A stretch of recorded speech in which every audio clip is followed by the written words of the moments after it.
السلام علیکم ورحمۃ اللہ وبرکاتہ ان الحمد للہ نحمده ونستعینه ونستغفره ونعوذ باللہ من شرور انفسنا ومن سیئات اعمالنا من يهده الله فلا مضل له ومن يضلله فلا هادي له واشهد ان لا اله الا الله وحده لا شريك له واشهد ان محمدا عبده ورسوله وبعد ہمارے محترم سامعین اور خصوصاً مصلیین کا مطلب عربی زبان میں مصلی یعنی جمعہ کی نماز کی ادائیگی کے لیے آنے والے لوگ، کیونکہ بعض زبانوں میں یہ لفظ بڑا عجیب معنی میں استعمال ہوتا ہے۔ میرے محترم سامعین، اللہ تعالیٰ آپ کا ہر قدم جو شہر کی سب سے بڑی جامع مسجد طرف چل کر آتا ہے وہ آپ کی نیکیاں لکھنے والا، حسنات کو آپ کے لیے محفوظ کرنے والا بنے اور سیئات اور گناہوں کو مٹانے والا ہو۔ ویسے بھی آپ لوگوں کو معلوم ہونا چاہیے کہ اہل علم عموماً علماء سلف کا متفقہ یہ فتویٰ ہے کہ ایک شہر کے اندر جمعہ ایک ہی مسجد میں ہونا چاہیے جو سب سے بڑی جامع مسجد ہے۔ پھر گنجائش اگر نہ ہو تو زیادہ سے زیادہ پہلے زمانے کے شہروں کی طرح چونکہ محلہ ہوتا ہے تو محلہ کے اندر عموماً جامع مسجد شہر کی ایک ہی ہونی چاہیے جو سب سے بڑی جامع مسجد یہی ہے جس میں آپ ہمارے سامنے ہیں۔ اس میں شک نہیں کہ جس قدر بڑی جامع مسجد ہو اور ظاہر بات ہے وہاں تک چل کے جانے کے لیے ذرا زیادہ قدموں کی بھی ضرورت ہوتی ہے، جس قدر بڑی جماعت ہو اسی قدر زیادہ اجر و ثواب ہوتا ہے۔ یہ جو دو طرح کی حدیث آئی ہیں نا کہ جو جماعت کے ساتھ جا کر نماز پڑھے، ایک میں یہ ہے کہ 25 درجہ زیادہ اسے اجر ملتا ہے، اور دوسری حدیث میں کیا ہے 27 درجہ۔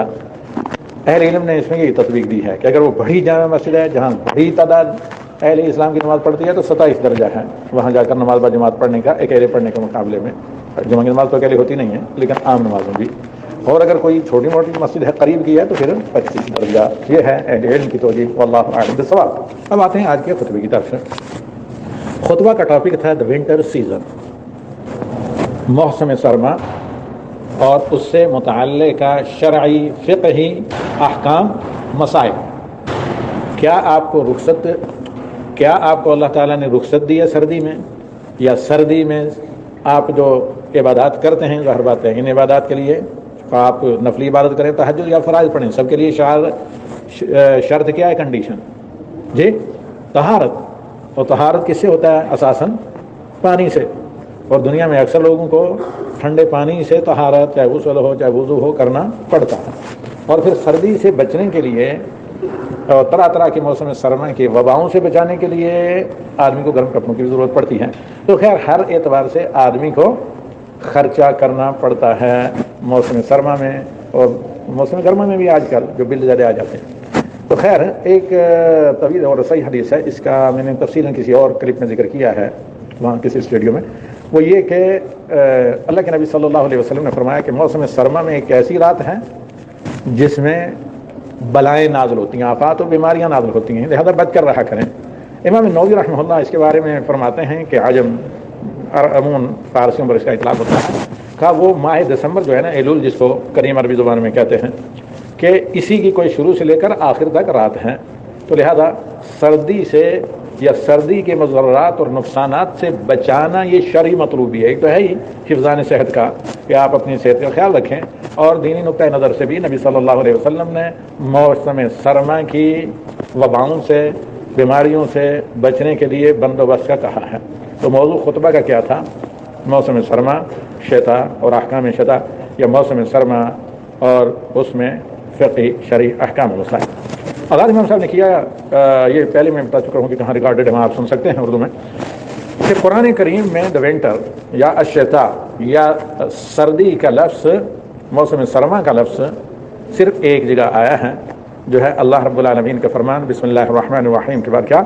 لإیلاف قریش ایلافہم رحلۃ الشتاء والصیف۔ تو یہ جو صیف اور شتا ونٹر سیزن کو کہا جاتا ہے، کیونکہ قریش کے لوگ مکہ میں تو کچھ کھانے پینے کے لیے تھا نہیں، تو لہذا موسم سرما میں وہ یمن کی طرف جاتے، کیونکہ خط استوا پر واقع ہونے کی وجہ سے جنوری میں بھی وہاں کیا چلتے ہیں، بعض خطوں میں اے سی یا پنکھے۔ موسم سرما میں وہ یمن کی زرخیز زمینوں کی پیداوار لے کر مکہ آتے تھے، اور موسم گرما میں شام کے فلسطین جسے آج کہتے ہیں اس خطے سے، اس لیے نبی صلی اللہ علیہ وسلم کے دادا ہاشم کہاں مدفون ہے؟ وہیں پر، جس کو آج کل غزہ کہتے ہیں۔ تو الغرض موسم گرما میں شام کی خیرات آتی تھی، تو اللہ تعالیٰ نے کہا لإیلاف قریش ایلافہم رحلۃ الشتاء والصیف، کہ اللہ تعالیٰ کہتا ہے تمہارے پاس تو کچھ نہیں، لیکن جہاں ہوتا ہے وہاں سے اچھا رزق اللہ تعالیٰ تمہارے لیے یہاں مکہ میں پہنچاتا ہے، تو پھر کیا کریں؟ شکر کریں۔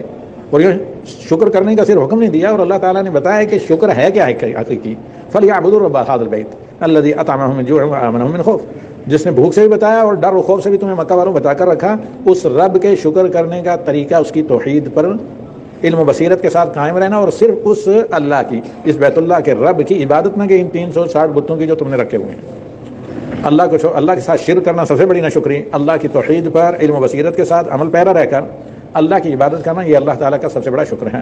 تو شتا کا لفظ یہ قرآن میں ایک ہی جگہ آیا ہے، احادیث میں یہ بہت آیا ہے، اور موسم سرما کے مستقل احکام اور مسائل ہیں، تو ان کو بتدریج ہم آپ کے سامنے لے کر چلتے ہیں۔ سب سے پہلی بات اس سلسلے میں یہ ہے کہ موسم سرما میں اگر کوئی سردی کے باوجود مطلب طہارت حاصل کر کے، اس سردی پر صبر کر کے، ٹھنڈے پانی سے، حتیٰ کہ پانی گرم بھی کر کے آپ وضو کریں تو آپ کے اجر میں کوئی کام نہیں ہوگا، کیونکہ وہ گرم کرنے پر جو محنت آپ کو کرنی پڑتی ہے اس کا اجر ملتا ہے وہی جو ٹھنڈے پانی سے وضو کرنے والوں کے لیے فضیلت ہے۔ تو یہ میں نے اس درس میں بتایا ہے۔ تو سب سے پہلی چیز اللہ کے نبی صلی اللہ علیہ وسلم فرماتے ہیں کہ چند چیزیں گناہوں کے لیے کفارہ ہیں۔ تو لمبی حدیث ہے جس میں اللہ تعالیٰ کے نبی صلی اللہ علیہ وسلم فرماتے ہیں کہ الا ادلکم علی من یمحو اللہ بہ خطایاکم ویرفع الدرجات، کیا میں تمہیں ایسا نسخہ نہ بتا دوں، ایسا وظیفہ کہ جس کے اللہ تعالیٰ تمہارے گناہ مٹا دیتا ہے اور تمہارے درجات بلند ہوتے ہیں؟ تو صحابہ نے عرض کیا بلا ہاں، آخر کیوں نہ، ضرور بتائیے یا رسول اللہ صلی اللہ علیہ وسلم۔ تو کیا کہا؟ اسباغ الوضوء علی المکارہ، مشقت ہونے کے باوجود، سردی کے باوجود، خصوصاً اس سے مراد سردی ہے کیونکہ مدینہ کی سردی کو کیا ہے جو ہڈیوں کو نچوڑ دیتی ہے، ہڈیوں کو بھی ٹھنڈا کر دیتی ہے۔ تو اللہ کے نبی صلی اللہ علیہ وسلم نے کہا کہ اسباغ الوضوء علی المکارہ، یعنی مشکل کے باوجود، یعنی سردی کے باوجود صحیح طریقے سے وضو کرنا۔ صحیح طریقے سے وضو کرنے کا یار کی مطلب نہیں ہے کہ آدمی گھنٹوں لگا دے وضو میں، یعنی بہت زیادہ اہتمام بھی کرنا ہو تو اعلی الکمال کیا ہے؟ ادنی الکمال ہے کہ اعلی الکمال 3 دفعہ تم اعضاء کو دھلیں، اور کیا وکثرت الخطا الی المساجد، اور زیادہ قدم آپ کے مساجد۔ اس سے 2 چیز مراد ہے، مسجد دور بھی ہے تو پھر بھی سردی کی وجہ سے نہ چھوڑیں جائیں، دوسری یہ ہے کہ یہ نہیں کہ ایک آدھ نماز آپ نے مسجد میں پڑھ لی اور باقی اپنی مرضی سے جہاں نہیں وہاں پڑھیں۔ کثرت و خطا دونوں چیزیں بڑھیا خود شامل ہیں۔ مسجد دور بھی ہے تو نماز با جماعت پڑھنے جائیے، اور پھر اگر مطلب دور ہے تو اس کے باوجود ہر نماز جماعت کے ساتھ مسجد میں پڑھنے جائیں۔ اور پھر آگے اللہ کے نبی صلی اللہ علیہ وسلم کہتے ہیں کیا؟ اسباغ الوضوء علی المکارہ وکثرت الخطا الی المساجد، اور کیا وذالکم الرباط۔ پھر اللہ کے نبی ہاں والانتظار بعد الصلاۃ، والانتظار بعد الصلاۃ للصلاۃ، اور ایک نماز کے اور نمازوں کے بعد دوسری نماز کا انتظار کرنا۔ اس کا مطلب یہ نہیں کہ آپ وہیں بیٹھے رہیں، کیونکہ ایک صحیح حدیث مسلم میں نبی صلی اللہ علیہ وسلم نے ابو امامہ کو نماز کے ٹائم کے علاوہ عصر کے بعد مسجد میں بیٹھا رہا، کہا یہ نماز کا ٹائم نہیں، تم یہاں مسجد میں بیٹھ کر کیا کام کر رہے ہو، جاؤ کچھ کام کیوں نہیں کرتے؟ تو کیونکہ وہ مقروض تھے بہت زیادہ، تو نبی صلی اللہ علیہ وسلم نے کہا کہ صلی اللہ علیہ وسلم وظیفہ پڑھو اور کام کیا کرو اور اللہ تعالیٰ تمہارا قرض اتار دے گا۔ وہ کہتے ہیں کہ قرض بھی اتر گیا، خوشحال بھی ہو گیا۔ تو انتظار کا مطلب وہی ہے جو دوسری حدیث میں کیا سبعۃ یظلھم اللہ فی ظلہ، کہ ورجل قلبہ معلق بالمساجد، ایسا آدمی عرش الہی کے سائے میں ہوگا حشر کی حشر سمانی کے بعد جس کا دل مسجد سے لٹکا ہو، یعنی وہ اپنے سارے کام کرتا ہے جو ہیں معاش کے لیے، کاروبار کے لیے، تجارت دی، لیکن وہ اس انتظار میں رہتا ہے کہ کب دوبارہ دوسری نماز کی اذان ہو میں چلا جاؤں۔ یعنی اذان ہونے کے بعد وہ تقوی کا ثبوت دیتا ہے، الخوف من الجلیل، اللہ کی عظمت کا اس کے دل میں خوف ہوتا ہے کہ وہ کشاں کشاں کہاں آتا ہے؟ مسجد کی طرف آتا ہے۔ اور یہی یعنی اسباغ الوضوء، وضو صحیح طریقے سے کرنا، مشکل کے باوجود پانی آپ کو مہیا نہیں، دور سے پانی لانا پڑتا ہے، کبھی انتظار کرنا پڑتا ہے وضو کے لیے، اور کبھی ٹھنڈے پانی سے وضو کرنا پڑتا ہے، کبھی وہ پانی گرم کرنا پڑتا ہے وغیرہ، یہ تمام چیزیں اسباغ الوضوء علی المکارہ، مشقت کے باوجود اچھے طریقے سے وضو کرنا، وکثرت الخطا الی المساجد، اور مساجد میں جا کر نماز با جماعت پڑھنا، خواہ دور ہی ہو، خواہ ہر نماز کے لیے بار بار آنا اور جانا پڑے، انتظار الصلاۃ بعد الصلاۃ، اور ایک نماز کے بعد دوسری نماز کے لیے منتظر رہنا، یعنی اس کے اندر ایک شوق و رغبت ہو نماز کے لیے، یہ نہ ہو کہ فارمیلٹی اور مطلب کسی کا فارمیلٹی پوری کرنے والا مسئلہ نہ ہو، بلکہ شوق ہو۔ حضرت جیسے نبی صلی اللہ علیہ وسلم کہتے ہیں ارحنا بحیا بلال جعلت قرۃ عین فی الصلاۃ، اللہ نے نماز کو میری آنکھوں میں ٹھنڈک بنایا ہے، پھر نماز سے اور مساجد سے ایک محبت ہو۔ یہ اللہ کے نبی صلی اللہ علیہ وسلم کہتے ہیں کہ گناہوں کو مٹا دیتی ہے چیز اور درجات کو بلند کرتی ہے۔ یہ تو تھی فضیلت۔ اب آتے ہیں کچھ احکام کی طرف۔ ان احکام میں سب سے پہلا یہ کہ موسم سرما میں آپ کے لیے جائز ہے کہ گرم پانی سے وضو کریں، اسی طرح آپ کے لیے جائز ہے کہ باوضو اگر حالت میں آپ نے موزے یا جرابیں وغیرہ پہنی ہوں تو اس پر مسح کریں، بس اس کے لیے 2 شرط ہیں۔ پہلی شرط، بلکہ میں کہتا ہوں 3 شرط۔ سب سے پہلی شرط ہے کہ وہ خود جو جرابیں ہوں وہ پاک چیز کی ہوں، آج کل بہت سے چمڑا عجیب عجیب آتا ہے جو بعض جوتے مارکیٹ میں ہوتے ہیں۔ اس کے بعد جو امام صاحب نے بتایا، پہلی شرط یہ ہے کہ وہ موزہ جو ہے آپ نے بوضو حالت میں پہنا ہو. دوسری شرط اگرچہ مختلف ہے لیکن جمہور علم اس طرح گئے ہیں، وہ یہ ہے کہ یغطی موضع الفرض، جتنا پیر کا دھلا جانا، یہاں ٹخنے کے اوپر تک جتنا پیر کا دھلا جانا فرض ہے اس ایریے کو کور ہو. اگر وہ موضع ٹخنے سے آپ کے اس ٹخنے سے نیچے ہے تو پھر اس پر مسا نہیں کر سکتے. ضرور ہے کہ موضع فرض جتنا دھلنا فرض ہے، یعنی یہاں تک دھلنا فرض ہے نا ٹخنے سمیت، تو ٹخنے کے اوپر تک ہو. پہلی شرط وہ موضع خود پاک ہو، پیر آپ کے پاک ہوں، باوضو حالت میں آپ نے پہنے ہوں. دوسری شرط یہ ہے کہ وہ موضع جہاں تک پیر کا دھلنا وضو میں فرض ہے اس پورے ایریا کو کور کیا ہوا. اس پورے ایریا کو اگر وہ کور کیا ہوا نہیں ہے، جیسے آج کل وہ ایڑی جتنے چھوٹے سے جوتے کی طرح موزے پہنے جاتے ہیں، تو ان پر مسح نہیں کر سکتے. یہ جمہور اہل علم کا فتویٰ ہے. ٹھیک، اس کے بعد مسح کب کر سکتے ہیں؟ وضو کر کے آپ نے موزے پہنے، اس کو مائنس کر دیں. آپ نے پانچوں نماز اس وضو سے پڑھی، کوئی مسئلہ نہیں. فرض کر لیتے ہیں کہ آپ رات جاگ رہے تھے، آپ نے عشاء کے وقت وضو کیا، وضو کر کے آپ نے موزے پہن لیے، صاف ستھرے موزے تھے، پاک تھے، اور رات بھر آپ کی ڈیوٹی سی، ڈیوٹی پر رہے، آپ کا وضو رہتا ہے، یہ مجرب چیز ہے. فجر کی نماز بھی آپ نے تہجد وغیرہ پڑھے، فجر کی نماز بھی اسی وضو سے پڑھی ہے کہ نہیں؟ ٹھیک. اس کے بعد فرض کر لیتے ہیں آپ نے کب پہنے تھے؟ کل شام جمعرات کو عشاء کی نماز میں وضو کرنے کے بعد موزے پہنے تھے، تو یہ پورا وقت شمار نہیں ہوگا. پھر دوسرے دن صبح موزے آپ کے پہنے ہوئے ہیں، لیکن آپ نے جب ظہر کی نماز پڑھی تو اب آپ کو وضو کرنے کی ضرورت پڑی. تو ظہر کی نماز کے لیے وضو کرتے وقت آپ نے موضوع کے اوپر مسح کیا، تو اب 24 گھنٹے کا مطلب کہ دوسرے دن ظہر کی نماز پڑھنے کے لیے آپ پیر دھلیں گے، تب تک نہیں. سمجھ میں آیا؟ 24 گھنٹے تک مسح کرنے کا یہ مطلب ہے. اول مسح جو ہوگا نا موضوع پر تجدید وضو کے وقت، اس سے 24 گھنٹے شمار ہوں گے مقیم کے لیے. اور جو مسافر ہیں، مسافر کے لیے اسی طرح 72 گھنٹے، یعنی 3 دن اور 3 رات پہلے مسح سے لے کر. یہ پہلا حکم ہے. دوسرا اس کے بعد حکم یہ ہے کہ اللہ کے نبی صلی اللہ علیہ وسلم نے اجازت دی ہے کہ شدید آندھی ہو، شدید سردی کے ساتھ بارش وغیرہ ہو تو جمع تقدیم جمع تاخیر کر سکتے ہیں. ظہر کے ساتھ عصر کی نماز پڑھ سکتے ہیں، مغرب کے ساتھ عشاء کی نماز پڑھ سکتے ہیں جب شدید برد ہو، ٹھنڈک ہو اور آندھی وغیرہ چل رہی ہو. اور لیکن بشرطے کہ مشقت ہو. بلا مشقت کے ایسے فارمیلٹی کے لیے اگر کسی نے جمع کر دی تو پھر دوسری والی نماز جو جمع کی جائے گی وہ باطل ہوگی کالعدم. اب مسئلہ یہ ہے کہ اس میں معیار کیا ہے، اس میں ضابطہ کیا ہے، رولنگ کیا ہے کہ کس کو مشقت مانیں گے، کس کو نہیں مشقت مانیں گے. تو یہ ذمہ داری امام کی ہے. اگر امام نے کھڑے ہو کر اعلان کر دیا کہ میں جمع کر رہا ہوں نماز، تو آپ فالو کیجئے. مسجد میں شور ہوگا، رولا وغیرہ کرنے کی ضرورت نہیں. اس کو کیا کہتے ہیں، مطلب جنجال یا کیا، مطلب شور غل وغیرہ کرنے کی ضرورت نہیں ہے. اور کیونکہ الامام، نبی صلی اللہ علیہ وسلم کا فرمان ہے الامام ضامن، امام ذمہ دار ہے، والمؤذن مؤتمن، مؤذن امانت دار ہے، وہ وقت سے پہلے اذان نہیں دے گا اور امام آپ کی عبادات کا ضامن ہے. تو لہذا آپ اس صورت میں جمع کرنے پہلے چیز مشقت ہو، اور دوسری چیز کہ جماعت مسجد میں جو نماز پڑھنے والے ہوں ان میں اختلاف کا ڈر نہ ہو. اگر مشقت نہیں ہے تو تب بھی جمع نہیں کر سکتے، اگر اختلاف کا ڈر ہے تب بھی جمع نہیں کر سکتے. تھوڑی بہت رائے کا اختلاف ہو جائے تو پھر امام سے رابطہ کریں، آپس میں لڑائی جھگڑا نہ کریں. تو امام نے اگر جمع کروا دیا ہے تو کیونکہ امام ہونا ہی چاہیے ایسے آدمی کا جو فقہی مسائل سے خبردار ہے، جو طہارت اور نمازوں کے اوقات کا علم رکھتا ہے، جو اسٹوڈنٹس آف نالج ہے، جو ایک طالب علم شرعی، ایسے آدمی کو امام ہونا چاہیے جسے تمام مسائل متعلقہ ارکان اسلام خصوصاً نماز سے متعلق معلوم ہو. اگر امام سمجھتا ہے کہ نہیں باعث مشقت ہے لوگوں کا اتنی سردی اور آندھی میں یا بارش میں مسجد آنا جانا، وہ زور کے ساتھ عصر کو جمع کر دے. لیکن خبردار جمع کی نماز کے ساتھ نہیں جمع کیا جاتا، صحیح ہے راہ، زور کے ساتھ عصر کو جمع کر دیں اور مغرب کے ساتھ عشاء کو تو پھر پڑھیں. امام کی بات پر سوال کریں اور باہمی اختلافات سے بچیں. اس کے بعد جو چیز مد نظر رکھنے کی ہے وہ یہ کہ بہت سے لوگ موسم سرما میں کیا کرتے ہیں، گرم سے گرم کپڑے پہنے ہوئے ہوتے ہیں، تو اس میں کیا کرتے ہیں کہ بسا اوقات ٹائٹ آستینیں ہوتی ہیں کونی وغیرہ پر، تھوڑا سا ادھر سے بازی کیا، ایسے تھوڑا بہت دیا تو بالکل نوجوان بچے کچھ بوڑھے لوگ بھی نماز پڑھنے لگتے ہیں تو نماز نہیں ہوتی، کیونکہ نماز کے لیے فرسٹ کنڈیشن ہے وضو، اسباغ وضو. تو لہٰذا اگر یہ بنیان آپ کی کہ آستین کونی سے پیچھے نہیں چڑھتی اور کونی کو آپ آسانی سے دھل نہیں سکتے ہیں، تو اس کو بنیان اس کپڑے کو اتار دیجیے پھر وضو کیے. کیونکہ وضو میں کونی کو مکمل دھلنا، بازوں کو کونی سمیت دھلنا فرض ہے. اگر تھوڑی سی بھی کونی ایلبو یہ خشک رہ گئی تو وضو نہیں تو نماز بھی نہیں. موسم سرما میں آپ سردی سے بچنے کے لیے گرم وولین کپڑے پہنیں، کوئی حرج نہیں، لیکن کیا کریں کہ جب وضو کرنا ہو تو اعضائے وضو جتنے بھی ہیں ان سب کو صحیح طریقے سے دھلیں.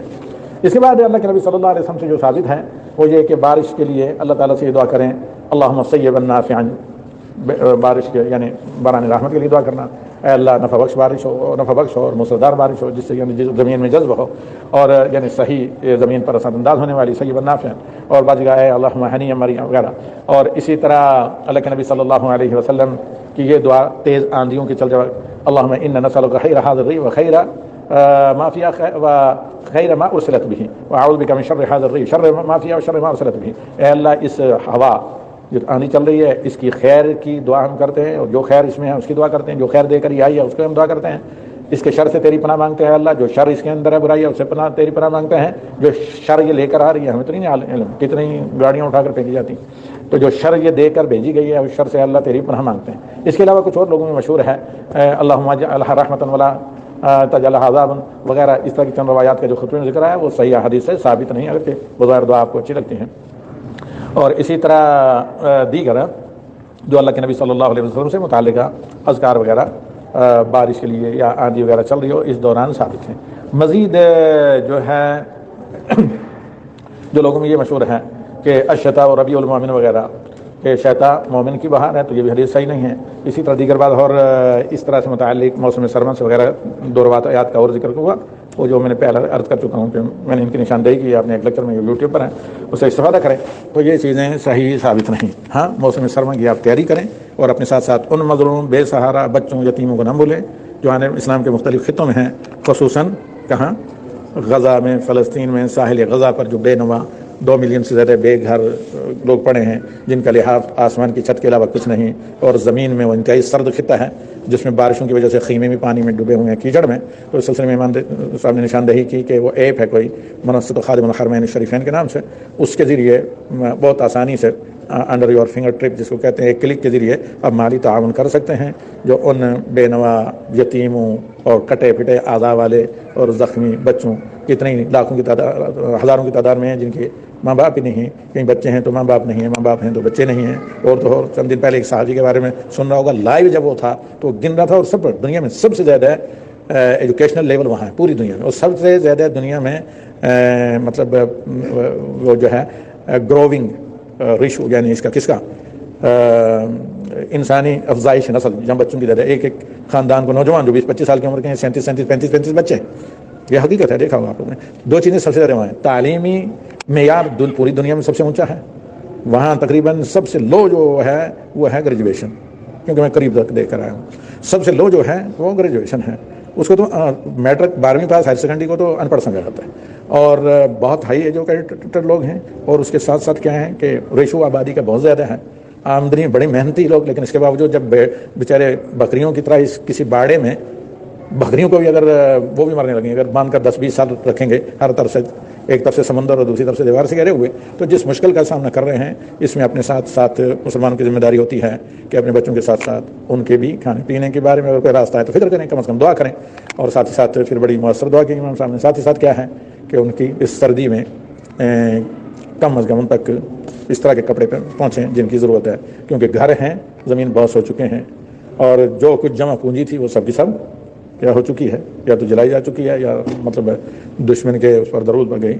تو اللہ تعالیٰ سے یہ دعا ہے کہ اللہ ان کے دشمنوں کو، جو نبی صلی اللہ علیہ وسلم کی دعا ہے، اللہم احصهم عددا واقتلهم بددا ولا تغادر منهم احدا، اللہم الق الرعب في قلوبهم وزلزل الارض من تحت اقدامهم وخالف بین وجوہهم واخرج المسلمین من بینهم سالمین یا رب العالمین. یہ اللہ تعالیٰ سے دعا ہے. تو حضرت عمر بن الخطاب رضی اللہ تعالیٰ عنہ اپنے لیٹرز میں اپنے گورنر جو شام وغیرہ میں تھے ان کے نام وصیت کیا کرتے تھے کہ تم ایسے خطے میں ہو جس میں سردی بہت زیادہ ہے، اجعل شعارکم الصوف ودثارکم، تم اپنے اندرونی جو استر جسے کہتے ہیں، شعار اندرونی کپڑا جس جسم کے قریب تھا، وہ وولن استعمال کرو، اور بلکہ اوپر سے بھی گرم کپڑے، گرم چادریں استعمال کرو اس سردی سے بچنے کے لیے. اور دیگر توجیحات اللہ کے نبی صلی اللہ علیہ وسلم اپنے گورنر وغیرہ کے نام جو شام میں رہتے تھے کیونکہ سرد خطہ ہے، تعلیمات بھیجا کرتے تھے کہ سردی کے جو نقصانات ہیں، جو امراض وغیرہ ہیں، ان سے بچیں. اسی طرح ایک بڑی اہم بات چلتے وقت ہم کہہ دیتے ہیں جو امام صاحب نے بھی جس کا ذکر کیا، وہ یہ کہ بعض لوگ بلا ضرورت کے موسم سرما میں شمال سے یا مفلر سے یا تولیے سے اپنا ناک و منہ اس طرح لپیٹتے ہیں، ویسے ہی سجدہ کرتے ہیں. تو اللہ کے نبی صلی اللہ علیہ وسلم نے سختی سے منع کیا آدمی کو کہ نماز کے دوران وہ اپنے ناک اور منہ کو کور رکھ کے سجدہ کرے، کیونکہ ناک زمین پر پڑنی چاہیے، لیکن ہاں یہ بلا عذر کی منع. لیکن کسی کو عذر ہے مطلب ماسک لگایا ہوا ہے کسی بیماری کی وجہ سے، یا کسی کو عذر ہے کہ اس کی کسی مطلب اس کی وجہ سے کسی کو ایذا ہوگی نماز میں بدبو کی وجہ سے، یا یہ ہے کہ کوئی وائرس وغیرہ ہے، دوسروں کے متاثر ہونے کا خدشہ ہے، تو ایسی صورت میں کپڑا رکھا جا سکتا ہے، یا اسی طرح ماسک وغیرہ استعمال کیا جا سکتا ہے۔ بلا عذر کے ناک اور منہ کو نماز میں کور کرنا یہ الاؤ نہیں، منع ہے، اور صحیح حدیث میں اللہ کے نبی صلی اللہ علیہ وسلم نے اسے منع فرمایا ہے۔ اور صلی اللہ علیہ نبی وآخر دعوانا الحمد للہ رب العالمین۔